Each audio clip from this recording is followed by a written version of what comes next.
Ili nisiwe na mengi ya kusema rais, meona dada yangu Beatrice, mama Mbeyu, mama wa county, ametuambia vizuri. Yeye Gertrude Mbeyu, yeye ni kiongozi wa mpinzani na tunamheshimu kama mama county wa Kilifi, na amesema amekaribia jukwaa lako la maendeleo. Asante mama Mbeyu, sababu umejua ni jukwaa la nini? Ati jukwaa la nini? Jukwaa la maendeleo, sio la maandamano. Na ni vizuri mheshimiwa, ukisha kubaliana na sisi hili ni jukwaa la maendeleo, na umesema kazi yako kama mbunge wa upinzani ni kukosoa serikali, na hiyo ni ukweli kabisa. Na umesema kama finance bill ulipinga sababu haikuwa nagusia mambo ya wananchi. Shida ni moja tu mama Mbeyu, hukusoma ile finance bill, tuseme ukweli. Hukusoma, sababu kama ungesoma ungejua bei ya gas, cooking gas kuanzia jana ilianza kushuka na itashuka zaidi, sababu mheshimiwa rais, mahakama ya rufaa imetupilia mbali ile order ilikuwa imesimamisha Finance Act.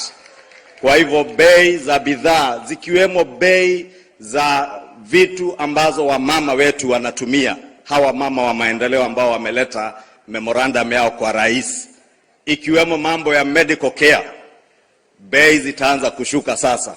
Nimesikia umesema vizuri, wana bodaboda wameumia sababu ya bei ya mafuta, na mafuta imepanda dunia nzima. Ndio kwa Finance Act ambayo haukusoma wewe, na ni kweli hakusoma. Kama angesoma angejua kwa Finance Act juzi rais ambaye ameketi hapa alikuwa akizundua mpango wa pikipiki za kutumia stima, nguvu za umeme, sio mafuta ambayo iko bei ghali.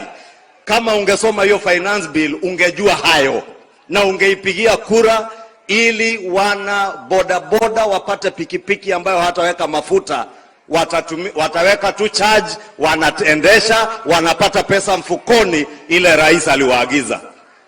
Lakini sababu mkutano haukuwa wako, nimeona wengine rais huko Nairobi walikuwa kwa maombi, na nashukuru wametoka kwa maandamano wakaenda kwa maombi.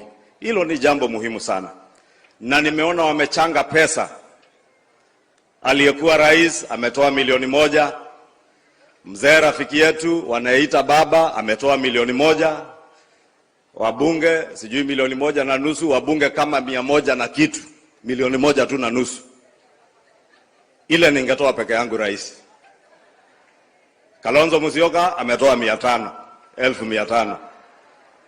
Lakini nataka niulize, sababu wamesema pale wale watu ambao wanachangia pesa ambao wameafa ama wamekufa, walipoteza maisha yao wakati wa maandamano, hawakufaa kupoteza maisha. Na mimi nakubaliana na wapinzani wetu kabisa. Wale watu wanaowachangia pesa leo hawakuwa na budi kupoteza maisha yao sababu ya maandamano.